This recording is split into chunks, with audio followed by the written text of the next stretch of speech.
আমাদের কিছু অভ্যন্তরীণ যে ঘটনা বলি, আমি মনে করি যে এগুলোতে রিফ্লেক্ট হতে হচ্ছে যে 5 আগস্টের পর থেকে তাদের 3জন মন্ত্রী এসছে এ পর্যন্ত। স্বরাষ্ট্রমন্ত্রী এসছে, বাণিজ্যমন্ত্রী এসছে, এখন উনি আসলেন।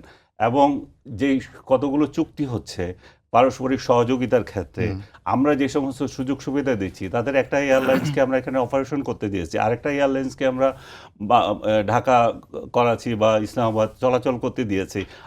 আমরা জাহাজ চালু করেছি দুই দেশের মধ্যে। তার মানে কি আমরা এগিয়ে আছি, আমরা আমাদের আগ্রহ আছে এবং তাদেরও আগ্রহ আছে। এই আগ্রহ থাকাটা, পরস্পরের মধ্যে সম্পর্ক উন্নয়ন, এগুলো হচ্ছে ভালো সাইন। এগুলোকে নেগেটিভলি দেখার দরকার নাই।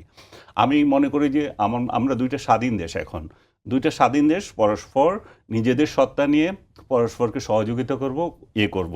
আমাদের যেটা এর আগে যেটা ছিল শেখ হাসিনার আমলে, আমাদেরকে বলা হতো যে ভারত আমাদের পাকিস্তানের সাথে আমাদের সম্পর্কটা নিয়ন্ত্রণ করছে, যেটা আমাদের আজকে পররাষ্ট্রমন্ত্রীর বক্তৃতায়ও সেটা আছে, যে আমাদের জোর করে আমাদেরকে একটা সম্পর্ক উন্নয়ন করতে দেয়নি। সত্যিকার অর্থে ভারত এখানে নাক গলিয়েছিল।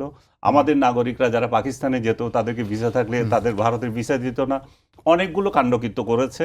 আমরা আম পাঠিয়েছি, অমুক পাঠিয়েছি সম্পর্ক উন্নয়নের জন্য, একেবারেই যে হয়নি তা না, কিন্তু আসলে সম্পর্ক গজায় নেই, বাড়ায় নেই। এবং একটা শেষ করে দিচ্ছি আমি, সেটা না বাড়ানোর মূল কারণ কোথায় আটকে আছে দেখেন, সেটা হচ্ছে ওই 13তে যে যুদ্ধ অপরাধী, এই বাংলাদেশের মুক্তিযুদ্ধ ইস্যু।